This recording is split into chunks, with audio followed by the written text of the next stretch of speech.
Nama saya Funakawa Shinya dari Universitas Kyoto. Hari ini saya jelaskan terjadi erosi tanah di lahan pertanian dengan syarat atau kondisi seperti apa dengan pengukuran di lapangan di Thailand dan Tanzania.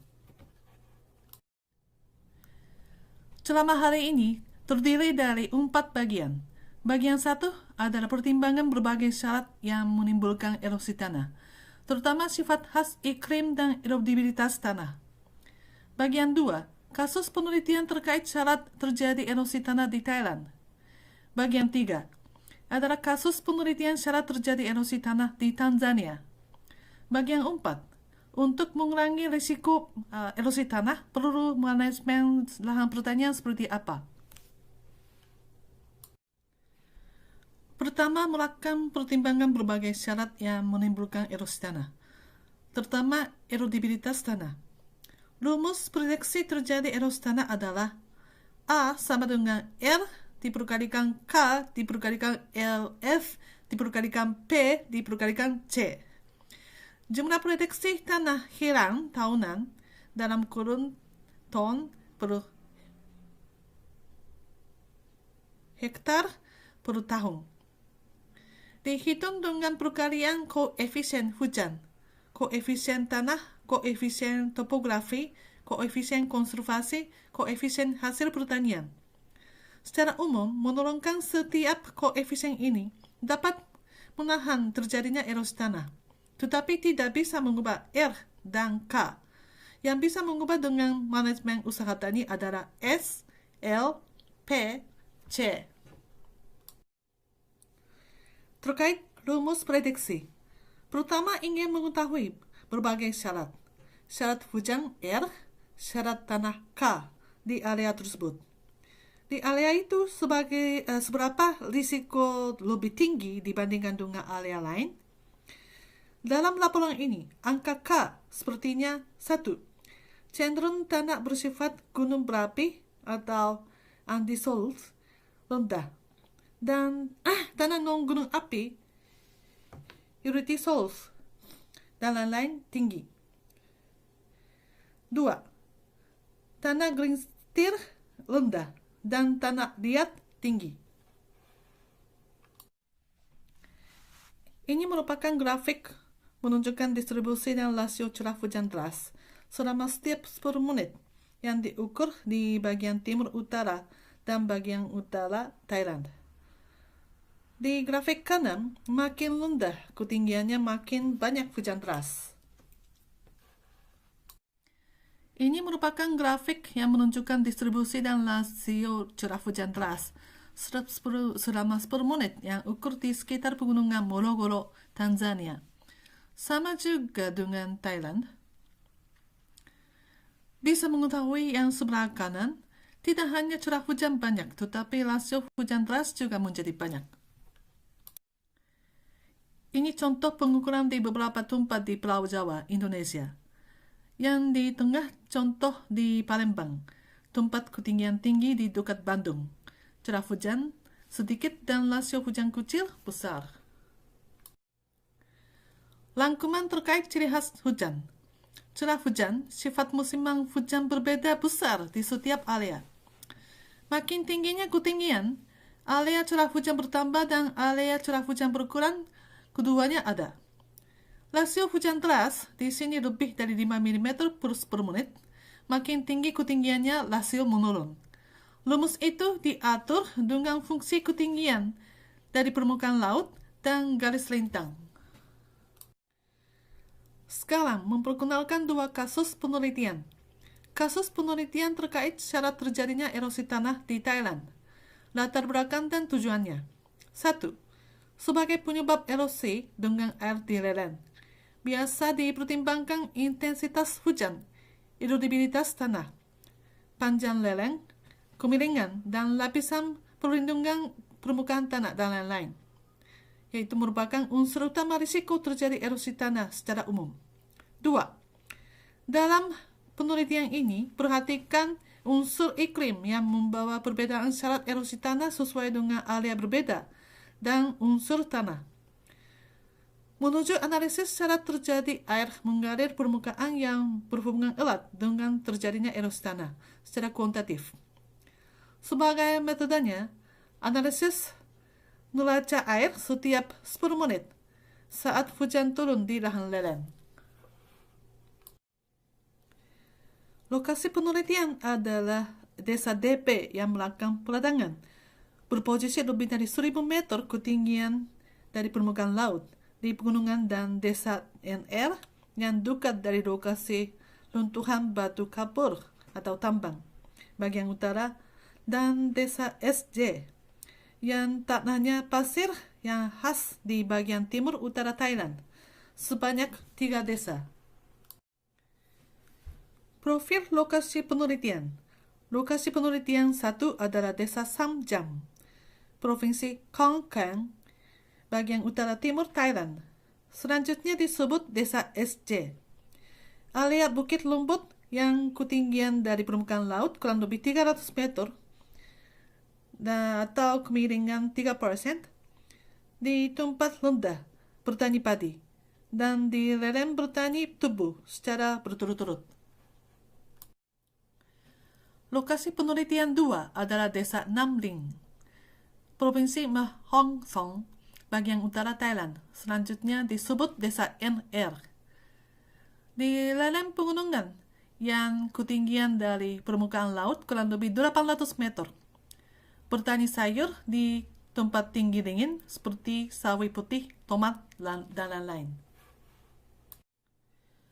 Lokasi penelitian 3, desa Delapa, Provinsi Ma Hong Son, bagian utara Thailand. Selanjutnya disebut desa DP. Peladangan suku Kaleng yang berposisi di pegunungan tajam dengan 1200 meter ketinggian dari permukaan laut. Di desa ini dilakukan pertanian peladangan berpola sirkulasi yang 1 tahun bertani padi kering dan 7 sampai dengan 8 tahun jadi kosong. Sebagai metode penelitian adalah 1. Di lokasi penelitian, membuat tempat kota-kota dengan ukuran 1 meter kali 1 meter di SC 2,5 meter kali 2,5 meter. Membuat plot pengukuran air mengalir permukaan yang mencegah air masuk dari lereng bagian atas. 2. Menyambung gauge pengukuran air mengalir permukaan air buatan sendiri dengan data logger, dan mengukur bersama curah hujan, rasio konten volume tanah, dalam kurun kedalaman 0 sampai dengan 15 cm, 15 cm sampai dengan 45 cm setiap 10 menit. 3. Menghitung neraca air sampai kedalaman 45 cm. Menganalisis dengan syarat seperti apa terjadi tanah di permukaan mengalir. Sifat kimia fisika tanah, lokasi penelitian. Di tanah desa SJ adalah pasir atau kasar, maka tidak mengandung banyak bahan organik, dan porositas atau berlubang kecil. Daya menahan air kecil itu ciri khasnya. Di lain pihak, ada tren di desa NR dan DP yang ada tanah gelintir, mengandung bahan organik relatif banyak karena tanah tidak terlalu dimanfaatkan untuk pertanian saja. Porositas banyak dan jumlah air ditahan banyak. Terkait peralihan konten volume air di setiap lapisan tanah dan curah hujan selama musim hujan di setiap lokasi penelitian, menunjukkan dengan perkalian per hari dan angka rata-rata. Ada waktu yang tidak bisa mengukur karena alat rusak, tetapi bisa mengetahui sebagaimana berikut ini. Di desa SJ, tidak tergantung musim, tetapi ada hari-hari yang curah hujan banyak secara acak. Setelah hujan, langsung air keluar, maka air dalam tanah menjadi sedikit. Tetapi di desa NR, yang sifat tanahnya gelintir, awal musim hujan cenderung membawa kondisi saturasi di lapisan bawah tanah, dan akhir musim hujan menjadi kondisi saturasi atau penuh dengan air sampai lapisan permukaan juga. Di desa DP, Masa awal musim hujan menjadi saturasi air di tanah. Pada belakang atau akhir musim hujan, cukup banyak hari yang curah hujan relatif banyak. Ini menunjukkan mengenai intensitas hujan selama 10 menit pada bagian depan dan belakang musim hujan di setiap lokasi penelitian. Secara keseluruhan, seperti telah dijelaskan, cenderung tempat rendah intensitas hujan tinggi, dan di DP dibandingkan awal musim hujan, Mei sampai Juli cenderung hujan deras menjadi banyak, di belakangan Agustus sampai dengan Oktober. Mengenai satu kali hujan, grafik atas menunjukkan hasil monitoring setiap 10 menit terkait curah hujan. Batang warna biru, konten volume air dalam tanah, garis warna ungu dan merah. Jumlah air mengalir permukaan, perut warna coklat, dan grafik bawah adalah kondisi curah hujan akumulasi warna biru, jumlah tambahan air dalam tanah warna merah, dan jumlah air mengalir permukaan akumulasi warna ungu, dan neraca air akumulasi atau jumlah air berlebihan warna hijau. Seperti hujan di sebelah kiri, jika tanah kering dan hujan deras, pertama lapisan tanah permukaan cepat menjadi basah, dan air masuk tanah lebih lambat daripada membuat basah. Dengan hujan deras tersebut, terjadi air mengalir permukaan, serta ke lapisan bawahnya tembus air pelan-pelan. Tetapi hujan waktu itu neraca air akumulasi masih sedikit. Seperti hujan di sebelah kanan, lapisan bawah menjadi penuh dengan air atau saturasi, garis warna ungu, grafik atas. Neraca air akumulasi yaitu jumlah air hujan berlebihan, garis hijau, grafik bawah, meningkat terus. Maksudnya dapat diamati kondisi air dibuang dan lapisan bawah tanah. Ini hasil analisis. Menganalisis terkait 20 kali hujan di setiap lokasi atau satu kali hujan yang curah hujannya lebih dari 10 mm. Jumlah air mengalir permukaan dijelaskan dengan konten volume air dalam tanah saat hujan selama 10 menit. Selama hujan dan setelah hujan, diamati neraca air akumulasi bertambah atau kehilangan air. Diperkirakan kebanyakan dari lapisan bawah tanah, kedalaman 45 cm. Untuk mencegah kesalahannya dengan retensi air di permukaan saat hujan, menjelaskan jumlah air kehilangan dengan curah hujan dan konten volume air dengan data setiap 4 jam. Dengan ciri khas hujan di setiap lokasi, pelarihan kondisi air dalam tanah selama musim hujan belajar syarat terjadi air mengalir permukaan. Di tabel ini, melengkung di bagian atas ditulis jumlah air hujan berlebihan yaitu air keluar, dan di bagian bawah, dengan hasil simulasi dengan multiple regression analysis, logarithmic transformation, jumlah air mengalir permukaan. Masing-masing angka adalah koefisien yang diutuskan berguna dengan standar 15%. Dan dengan itu, makin tingginya intensitas hujan, 4 jam atau 100 per menit meningkat. Jumlah air keluar dan jumlah air mengalir permukaan menjadi banyak. Dan jumlah air terjadi mengalir permukaan menjadi banyak jika makin banyaknya konten volume air pada lapisan permukaan. Maksudnya lapisan permukaan tanahnya basah. Rangkuman pengukuran pada musim hujan. Dari sebelah kiri, curah hujan, jumlah air terjadi mengalir permukaan, jumlah tanah erosi, rasio terjadi air mengalir permukaan, konsentrasi tanah, dan masa pengukuran. Datanya tidak lengkap, maka rangkuman juga tidak cukup juga. Tetapi bisa disimpulkan seperti berikut ini. Rasio terjadinya air mengalir permukaan dan jumlahnya makin banyak kalau kemiringan makin tajam. Konsentrasi tanah di SC, tanah pasir besar, dan NR dan DP yang ukuran butir tanah sedang dan mengandung banyak bahan organik menjadi kecil. Yang belakang karena hasil stabilitas struktur tanah dengan aggregated atau dengan bola kucil gabungan tanah dalam tanah di lapisan permukaan. Melangkung. 1. Jumlah air mengalir permukaan ditentukan terutama dengan intensitas hujan dan rasio mengandung volume air masa awal tanah lapisan permukaan. 2. Dengan kondisi tanah yang ukuran butir tanah sedang sampai gelintir di NR dan DP, terlihat tren konten volume air dalam tanah meningkat. Dengan gelintir bisa ditemukan saturasi kapiler di semua lapisan sejak mulai musim hujan. Tetapi dengan kondisi butir ukuran sedang NR, menjadi saturasi kapiler sampai lapisan permukaan secara bertahap sepanjang musim hujan.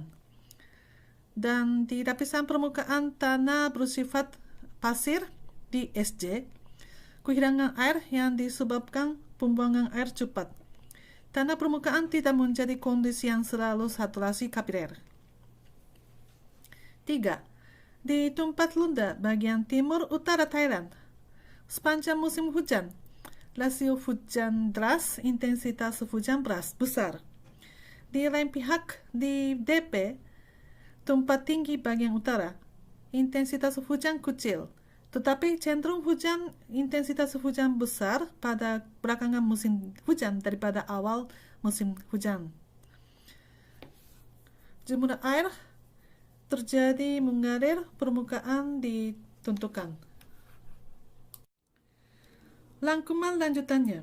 4. Dengan kondisi 1-3, faktor risiko terjadi air mengalir permukaan bisa berbeda di setiap lokasi penelitian. 1. Pada DSC dengan kondisi zona ketinggian rendah, tanah pasir. Air mengalir permukaan terjadi karena hujan deras tidak ada musiman. Dan karena dengan erodibilitas tinggi, jumlah kejadian erosi tanah banyak.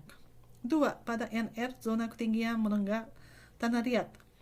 Sesuai dengan saturasi kapiler lapisan permukaan pada belakangan musim hujan, risiko terjadinya air mengalir permukaan menjadi tinggi, tetapi jumlah erosi tanah relatif sedikit. 3. Pada DP dengan kondisi zona ketinggian tinggi, penetrasi tinggi. Sesuai dengan hujan deras bertambah pada belakangan musim hujan, risiko kejadian air mengalir permukaan juga menjadi besar. Tetapi kemampuan penetrasi tanah besar dan erodibilitas kecil, maka jumlah kejadian erosi tanah sedikit. Dan 5. Jumlah kejadian air mengalir permukaan banding curah hujan atau rasio air mengalir makin besar, kemiringannya makin bertambah. 6. Jumlah tanah erosi banding jumlah kejadian air mengalir permukaan atau konsentrasi tanah dipengaruhi erodibilitas tanah. Dengan tanah bersifat ukuran tanah sedang yang berstruktur aggregate atau dengan bola-bola kecil, gabungan tanah menjadi kecil. Dan dengan tanah pasir menjadi besar. Kemudian memperkenalkan kasus pengukuran di area sekitar pegunungan Morogoro, Tanzania. Pertama, menjelaskan profil Provinsi Morogoro, Tanzania. Kota Morogoro, yang pusatnya Provinsi Morogoro, berlokasi di kaki gunungnya Ulugul, 200 km barat dari Dar es Salaam, kota utama di Tanzania. Provinsi Morogoro memiliki jumlah penduduk 2,2 juta jiwa, dan pertanian berpola dekat dari kota besar, aktif karena dekat dari kota Dar es Salaam. Dari bagian tengah pegunungan Ulugulu sampai kaki gunungnya, telah dikembangkan lahan pertanian mungkin secara luas. Puncak pegunungan Ulugulu adalah 2.630 meter dan kaki gunungnya 500 meter dari permukaan laut. maka beda kurang lebih 2000 meter. Tidak hanya di pegunungan Uluguru, dari dulu di pegunungan di Afrika di zona tropis kering, karena iklim dingin dan curah hujan yang stabil dikembangkan sebagai area yang berproduktivitas pertanian tinggi. Akan tetapi, akhir-akhir ini jumlah penduduk bertambah dan oleh karena itu menjadi kekurangan tanah. Lahan pertanian diperluas dari bagian tengah gunung yang panas dan curah hujan tidak stabil dari tempat tinggi. Di provinsi Morogoro di gunung, komoditi seperti sayur sawi dan buah, rempah yang bisa dijual. Dan di daratan budidaya jagung yang merupakan tanaman budidaya utama di lahan. Kalau melihat peta tanah di sekitar Provinsi Morogoro, kelihatan distribusi tanah bersifat liat yang diwarnai orange dan tanah pasir yang diwarnai biru dan pink, tetapi dalam lingkup terbatas. Selain itu, kalau membandingkan peta tanah dan peta hujan di lokasi yang sama, dan bisa melihat area yang banyak hujan dengan warna biru secara lokal dalam area kering di bawah curah hujan kurang dari 500 mm yang diwarnai kuning muda. Area ini adalah area yang hujan menjadi banyak, di mana tempatnya ketinggian dari permukaan laut tiba-tiba menjadi tinggi atau tajam. Kita bisa memahami juga tempat ini juga curah hujan bertambah secara lokal sesuai makin tingginya ketinggian di pegunungan Uluguru. Dalam penelitian ini, menentukan lokasi terkait penelitian di NY, lokasi tanah liat berposisi tempat tinggi di sisi barat pegunungan. TA, curah hujan banyak di sisi timur. SO, ukuran butir tanah sedang di kaki gunung. Dan MA, tanah pasir sama di kaki gunung. Sebanyak 4 lokasi. Ini adalah profil 4 lokasi dan foto kelatan tanah. NY, tanah liat yang di lereng barat, paling tinggi di antara 4 lokasi. Rata-rata suhu udara 18 derajat Celcius. Rasio tanah liat adalah 47%. TA di lereng timur ketinggiannya 450 meter, sedikit lebih rendah dari SO. Dan MA yang sama-sama ada di kaki gunung. Kemudian NY dan TA di pegunungan keduanya kemiringan 20 derajat yang tajam. SO yang di kaki gunung tetapi yang dekat ke pegunungan Uluguru. Ketinggian sedikit lebih tinggi daripada MA. Kemiringan SO dan MA 5 derajat yang lembut. TC, total karbon, total nitrogen, keduanya menjadi NY dan TA di gunung lebih tinggi dari SO dan MA di kaki gunung. Di 4 lokasi ini menempatkan 2 unit perut erosi tanah seperti foto kanan. Kemudian memasang gauge air mengalir permukaan buatan sendiri seperti foto bawah dan pasang sensor kadar air tanah. Kemudian ukur curah hujan, jumlah air mengalir permukaan, kemudian jumlah air dalam tanah mengukur di kedalaman 0 sampai dengan 15 cm, 15 cm sampai dengan 30 cm, 30 sampai dengan 60 cm setiap 10 menit. Dan mengenai jumlah tanah mengalir yang ditampung dalam embel dikumpulkan 1 minggu sekali dan mengukur. Selain itu, sebagai indeks tanah fisika mengukur sifat penetrasi dan sifat menahan air juga. Sekarang mengenai hasil dan pembelajarannya. Ini menunjukkan curah hujan per hari dan perubahan jumlah air dalam tanah di setiap lokasi antara November tahun 2010 sampai dengan Juli tahun 2011, yaitu masa pengujian. Masa pengujian tersebut merupakan musim hujan di situ. Maka di semua lokasi sejak mulainya musim hujan, jumlah air dalam tanah meningkat sedikit demi sedikit. Semua lokasi selain SO bisa mengetahui terkondisi basah setelah pertengahan musim hujan. Curah hujan total selama masa pengujian menjadi seperti ini. TA, lereng timur pegunungan Urugulu, paling tinggi. Berikutnya MY, tempat tinggi sisi barat. Dan SO dan MA di kaki gunung menjadi rendah. Selanjutnya grafik yang menunjukkan presentasi setiap intensitas hujan dalam jumlah air hujan secara keseluruhan. Sebelah kiri dan kanan setiap lokasi menunjukkan bagian depan dan belakang musim hujan. Angka di bawahnya curah hujan untuk masing-masing lokasi. Kemudian curah hujan total dijadikan 100, hujan masing-masing intensitas hujan berbeda berproporsi berapa dan bagaimana, yaitu maksudnya grafik ini.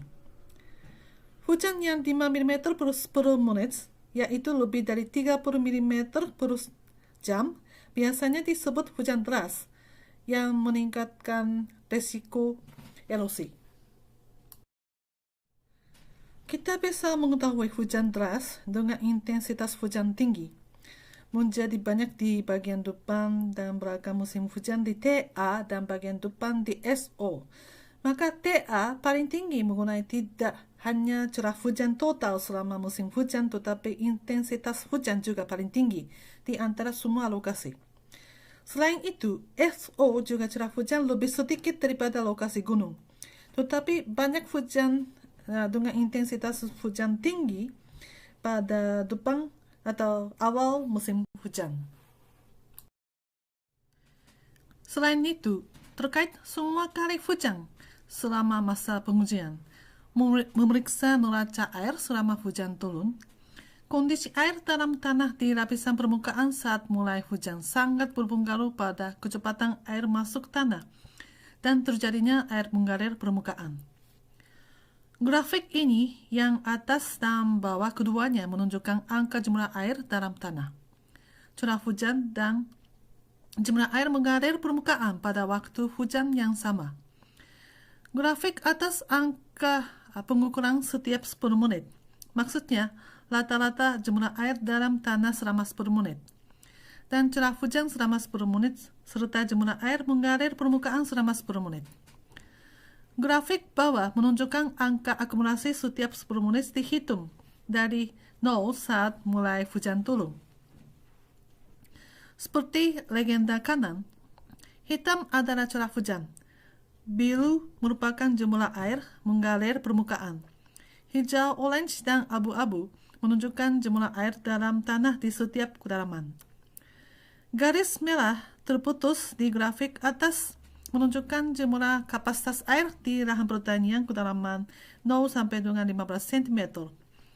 Dan angka label ini menjadi standar kondisi saturasi di lapangan. Yang ditayangkan sekarang adalah grafik neraca air selama hujan turun saat lapisan permukaan tanah kering waktu hujan mulai turun. Kalau melihat grafik di atas, jumlah air dalam tanah di lapisan permukaan saat mulai hujan sangat sedikit daripada angka lahan. Selama hujan dengan warna hitam menjadi hujan deras yang hampir 10 mm per menit. Tetapi walaupun deras sekali begitu, kalau melihat grafik di bawah, jumlah air mengalir permukaan dengan warna biru mencapai hanya 3% daripada jumlah air hujan secara keseluruhan. Maka air hujan hampir semuanya masuk dalam lapisan permukaan cepat yang diwarnai hijau dan orange. Di lain pihak, grafik ini menunjukkan neraca air saat hujan dengan kondisi lapisan permukaan tanah basah waktu mulai hujan di NY. Seperti dilihat di sini, jumlah air dalam tanah saat mulai hujan lebih banyak daripada angka dijadikan standar di lahan. Curah hujan dan intensitas hujan kali ini hampir sama atau lebih sedikit atau lebih kecil dengan contoh hujan dengan tanah kering. Tetapi sebagai hasil, yang mengalir sebagai air mengalir permukaannya menjadi 57% dari seluruhnya. Meningkat banyak. Kemudian jumlah air dalam tanah di permukaan hampir tidak meningkat. Jadi maksudnya air tidak masuk ke tanah. Neraca air selama hujan. Tadi keduanya di lokasi NY, di 3 lokasi lain selain SO. Ditemukan tren yang sama. Intinya, jika lapisan permukaan kering saat hujan mulai, air hujan cepat masuk dalam tanah dan bisa menahan terjadinya air mengalir permukaan. Menjadi jelas dengan analisis neraca air selama hujan kali ini. Selanjutnya memeriksa pembentukan crust, lapisan, dan jumlah porositas tanah sebagai indeks kemampuan penetrasi tanah lapisan permukaan. Yang banyak lubang kecil atau porositas yang membantu sifat penetrasi adalah TA dan MA. Kalau NY dan SO jumlah porositas kasar relatif sedikit. Dan kedua lokasi dipastikan pembentukan keras di permukaan tanah dengan tetesan air hujan. Maka sifat penetrasi air menjadi sangat rendah. Hasilnya menjadi sama dengan hasil pengujian sifat penetrasi air di kasus lain. Celah hujan, jumlah air mengalir permukaan, jumlah tanah hilang dan lasio mengalir yang dihitung dan konsentrasi tanah di 4 lokasi pengujian disusun dalam tabel ini. Jika melihat lasio mengalir menunjukkan presentasi jumlah air mengalir permukaan banding jumlah air hujan, TA dan MA yang porositas banyak seperti dalam tabel tadi, lasio mengalir rendah. NY dan SO yang turun kapasitas penetrasi karena terbentuknya crust, lasio mengalir meningkat. Di lain pihak, konsentrasi tanah yang menunjukkan jumlah tanah hilang pada jumlah air mengalir, MA dengan pasir paling tinggi, karena sifat penetrasi rendah di tanah pasir. Demikian sifat erosi karena air di 4 lokasi di berbagai syarat lingkungan hidup di pegunungan Ulu-Gulu dirangkum berunsur yang mempengaruhi risiko erosi dengan air. Pertama, sebagai unsur terkait syarat hujan, yang menjadi jelas adalah banyaknya celah hujan di NT dan TA di pegunungan, dan intensitas hujan tinggi di TA sepanjang musim hujan, dan bagian di depan musim hujan di SO berposisi di bagian tengah di gunung, meningkatkan risiko erosi dengan air. Tambah lagi, sebagai unsur terkait syarat tanah, jika kondisi tanah di permukaan kering saat hujan mulai, hujan cepat masuk dalam tanah di permukaan dan menahan air mengalir permukaan. Tetapi seperti setelah pertengahan musim hujan, permukaan tanah jadi basah. Risiko terjadi air mengalir permukaan meningkat dan menurunkan efisiensi penggunaan air.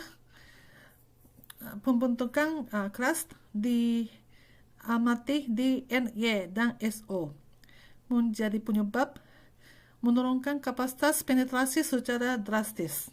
Tetapi menjadi jelas juga banyaknya porositas TA dan MA membuat kapasitas penetrasi baik. Kemudian, rendahnya sifat mencegah mengalir di tanah pasir jelas meningkatkan konsentrasi tanah dan risiko erosi dengan air.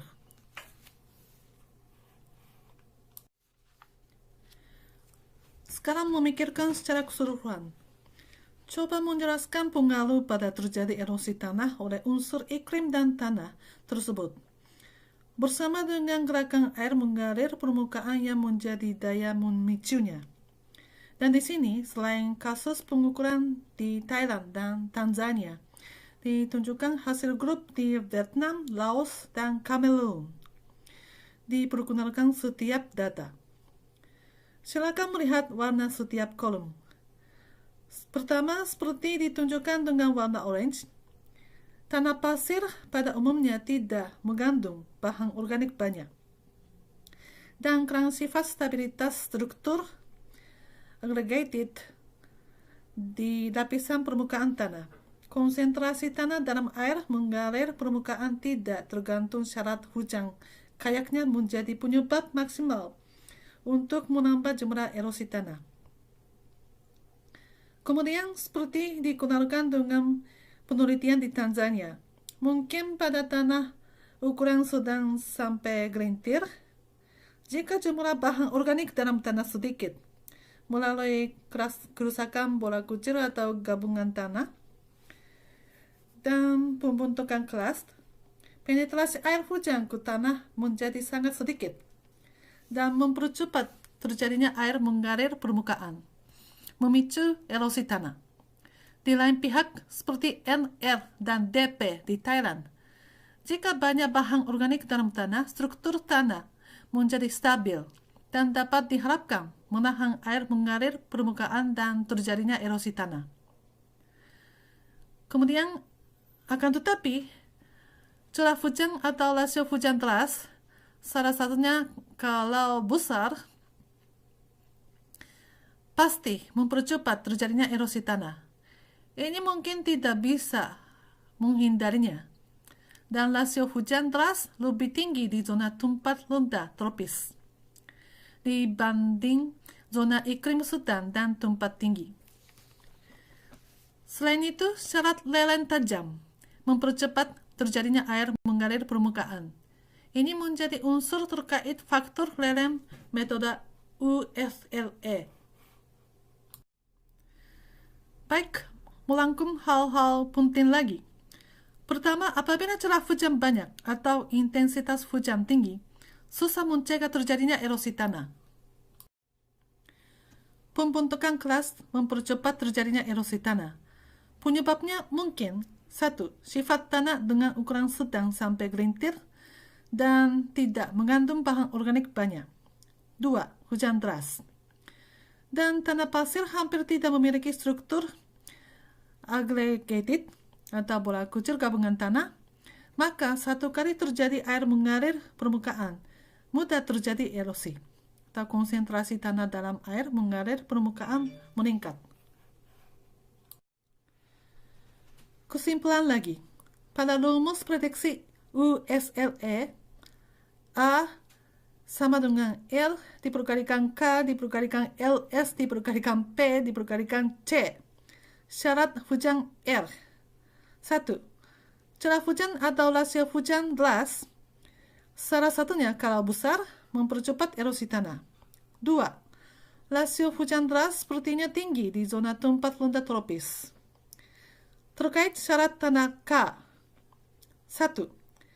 Tanah pasir mungkin termasuk okisolus juga, disebabkan struktur yang lemah dan mudah menimbulkan erosi tanah.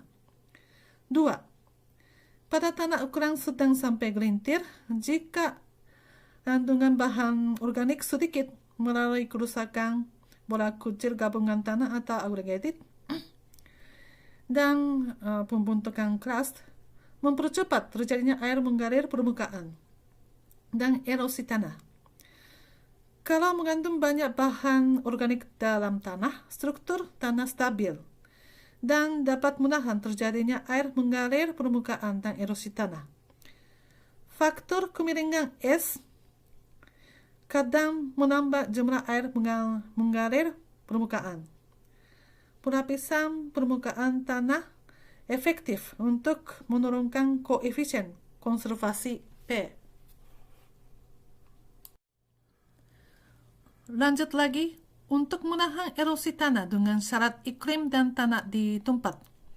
Pada rumus prediksi, A sama dengan L diperkalikan K diperkalikan LS diperkalikan P diperkalikan C, menurunkan koefisien topografi LS. LS ditunjukkan dengan fungsi L, panjang leleng, meter, dan theta, kemiringan derajat. Jika theta tinggi, sengaja menentukan L. kecil. Gambar kanan adalah contoh manajemen panjang lereng di dekat NL, bagian utara Thailand. Menanam pohon atau rumput di arah kontur untuk menangkap air mengalir permukaan dan tanah dari erosi. Untuk menahan erosi tanah dengan syarat iklim dan tanah di tempat, pada rumus prediksi menurunkan P, koefisien konservasi. Untuk itu membuat teras. Gambar bawah adalah contoh pembuatan sawah yang paling umum. Selain itu, memanfaatkan sisa hasil pertanian untuk menutup dengan meruti, tutup permukaan. Untuk menahan erosi tanah dengan syarat iklim dan tanah di tempat, pada rumus prediksi, sebagai metode menurunkan C, koefisien hasil pertanian, contoh di bagian utara Laos. Diketahui koefisien hasil pertanian lebih rendah dengan tanam pohon karet kiri daripada tanam maize kanan.